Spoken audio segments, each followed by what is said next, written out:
Hi, I'm Alisha Hagen and I do pottery in my little backyard studio. I make cute cat mugs, dog mugs, animal mugs, a lot like this one.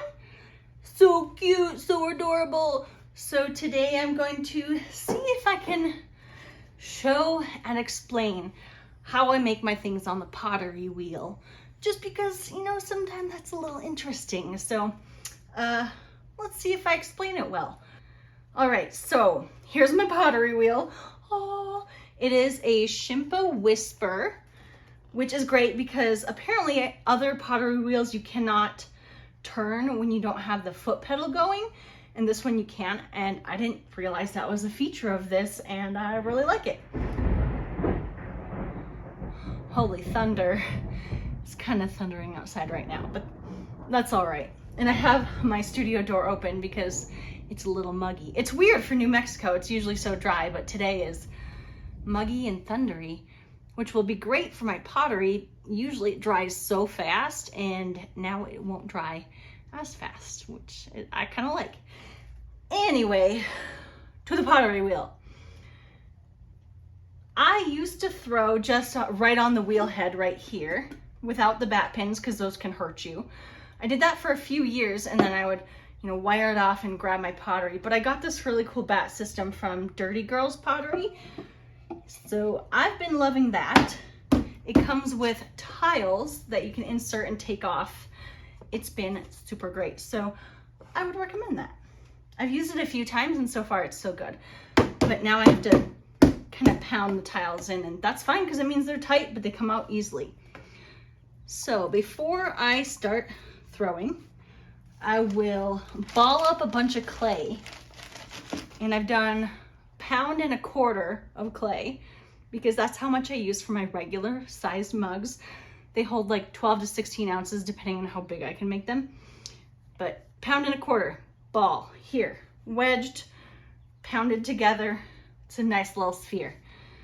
First, I'm going to take just a regular sponge with water, a little bit of water, and just lightly wet the surface before I smack down my ball of clay. And I'll tap it probably twice, give it a little spank. Then I'm going to take some water, just a little bit, and put it on the clay. I will have my two hands doing two different things. My right hand, I'm right-handed, will be a karate chop. My left hand will be dug into my hip bone while I'm trying to center the clay so I can have some push and leverage. Never put your elbows out while you're working with clay because it just gets all kind of wonky. You gotta keep your elbows in. So I like to keep my elbow into my hip bone right here. Sometimes I actually get bruised there from like how hard I put my elbow in there if I'm throwing a lot of stuff, but that doesn't happen that often. Okay, so first I'm going to seal it with my pinkies on the bottom and kind of push down and seal it with maybe my left pinky. I'm gonna karate chop down and seal the bottom so I know it's stuck onto the wheel. It's a little funky now, but that's okay. Next, I'm going to cone up and down so I can compress and center a little more. So I'll take both my hands side to side and push in and up. Put a little more water whenever it feels dry. Karate chop it down, and then push with my left hand. Do that again. I usually do that 2 or 3 times. Pull up, karate chop with my right hand, and push with my left. That's pretty centered. I'm just gonna do it one more time, just to be safe. Sometimes there are air bubbles and they're really annoying, but this will also help get rid of air bubbles. Okay, that's pretty well centered. I'm gonna wipe my hands on my bucket. I love this bucket because it has kind of like a sharp edge and I can easily wipe clay on it. This is a old wheat paste paper mache bucket. It's been amazing for a water bucket. All right, now I'm going to wet my hands, and I use my 2 middle fingers to find the center, and I'm going to push into, I think it's called a well, or to push the hole in it. I don't know all the proper terminology. So I'm going to push down as the wheel's going. It's kind of on medium speed. And then pull out a little bit. Now, I don't know how much I have in the base. Some people will check with a needle tool and see I have about that much. That's perfect. I'm going to make it even a little less by compressing it. I'll compress it with my thumb. It's getting a little dry, so I need a little more water. It's good to compress the bottom because otherwise it might crack. I guess that's what I've heard. You want it to be kind of like really pushed down, but not all the way that it goes to the bottom. You need some thick 1/4 inch base so that when you're trimming it, or you know, just so that it's can hold liquid. Okay, so now I've got my donut and I'm going to pull a wall, and I do that on the right side if I'm right-handed. So with my right hand, it'll be on the outside and my left hand will be on the inside. Some people use a sponge because you do want to keep it nice and moist. I don't use a sponge right away. So I'm going to push more with my right hand because I do not want it bowing outward. I want it pulling up and in because my goal is to get a tall cylinder before I shape it. So I'm going to push with my right hand and a little with my left as I bring the clay up. I also want to remember to always connect my two hands. You never want to have your elbows out and have your hands kind of both free and unconnected because it gets kind of weird. You want them connected. So I'm going to do that one more time. Kind of butterfly my hands like this. I like overlap my thumbs.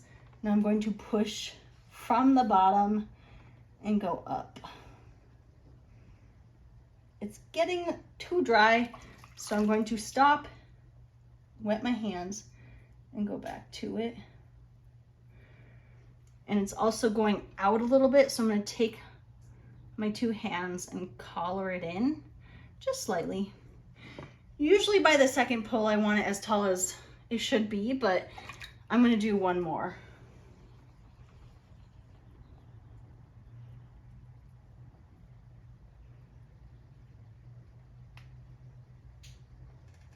Okay, that's good. That's a good little cylinder. Next, I'm going to use a hard straight edge rib tool. I like to use the plastic one to get this clay in the bottom pushed in. It'll also make it a little taller and give me more clay in the bottom to work with. There. Now we'll do a couple more pulls just to make sure that the clay is even throughout the whole thing, because right now the base is a little heavy. I'll have more of a tighter grip on the bottom to pull up, and then once I get towards the top where it's thinner, I loosen my grip a little bit.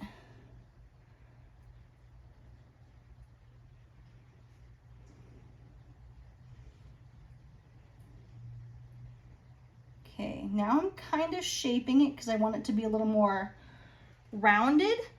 It's not going to be as tall. I'm going to push it out to make kind of a round mug form. This is getting a little wet around here, so there we go. All right, for shaping, I just use both hands again.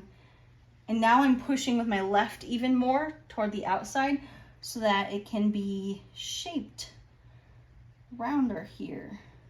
So go up.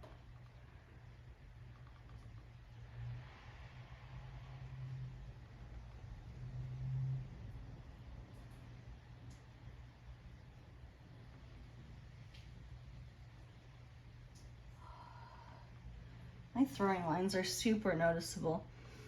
Okay, well, we'll just start with this now. Now to shape it a little better, I use this little flexi rib from Mud Tools, and I will push the clay into that to make it a more even shape.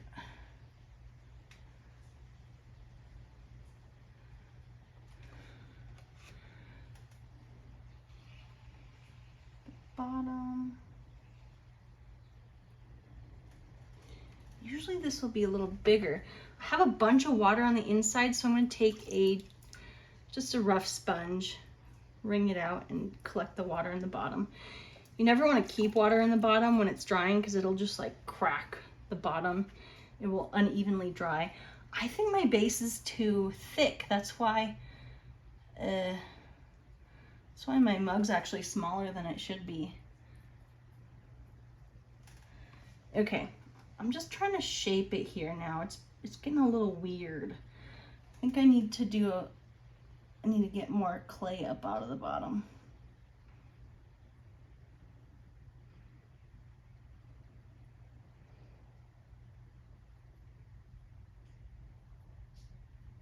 Okay, that's better because now I can shape it with my rib tool.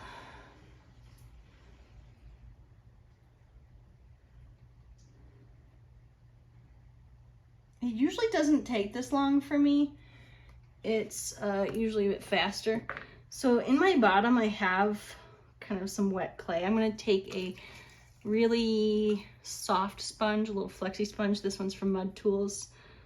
And I'm just going to kind of smooth out the bottom and the walls on the inside.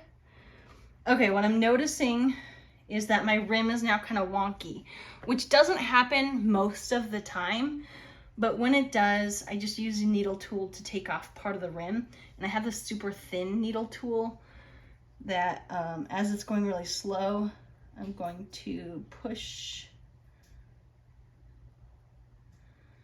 and take that off.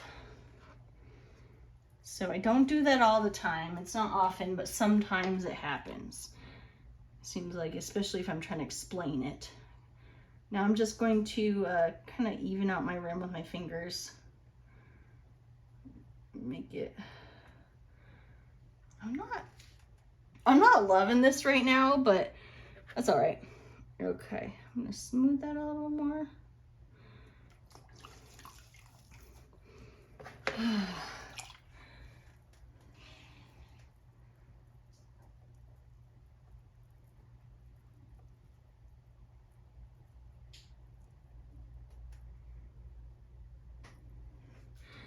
I think the top is a little too wide, so I'm gonna pull that in a little bit and then flare out the lip just ever so slightly.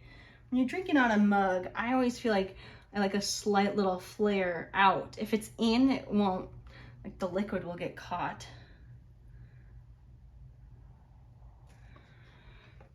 Okay. I think I'm at a good point. Let me just get a little more water out of the bottom. And then I'm going to take this to smooth out the rim a little more with the sponge. Some people use chamois. I don't have chamois. This sponge is good enough. It also helps kind of center the rim. Why are you being wonky? Such a perfectionist.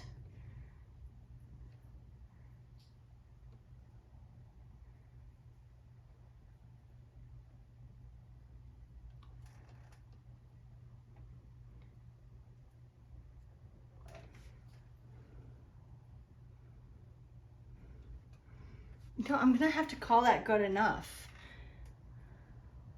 It'll get trimmed, it'll get better. Yeah, it's fine, it's good enough. Okay, now I'm going to clean off my hands just a little bit. If I was throwing right on the pottery wheel, I would have to clean off my hands completely and dry them because I'd have to pick the pot off and onto a board. But since I have this cool insert, I don't have to do that, which is great. So I just have to clean my hands slightly, and if they're wet, it's fine. All right, now before I take the tile off, I'm going to wire it. I'm not sure if people actually wire this after it's more dry or if it just pops off the tile when it dries a little more, but I like to wire it anyway. So I use this Mud Tools wire, wrap my fingers around it, and then slice. Now I can just pop off this tile, which is helpful with some kind of little tool. I don't know what this tool is called. I got it for free when I got my wheel. I got a bunch of tools, but it works to pop the tile off. Then I will let this dry for overnight and then probably take it off the board, trim it, and add a handle, add the face, add the everything else. Well, thank you for watching me explain how I use the pottery wheel much longer. It usually takes me about 5 minutes to make one of these, but let's see, this took 15 minutes. Oh, thank you for watching. I appreciate it. All right, goodbye. Let's see how long this takes if I don't have to explain anything. This one made me upset. You are no more. Oh my gosh, now look at this one. I did not have the cameras going. It is so perfect.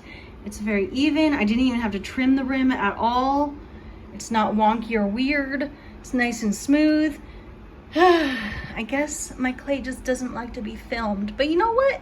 I hope you learned a little something anyway.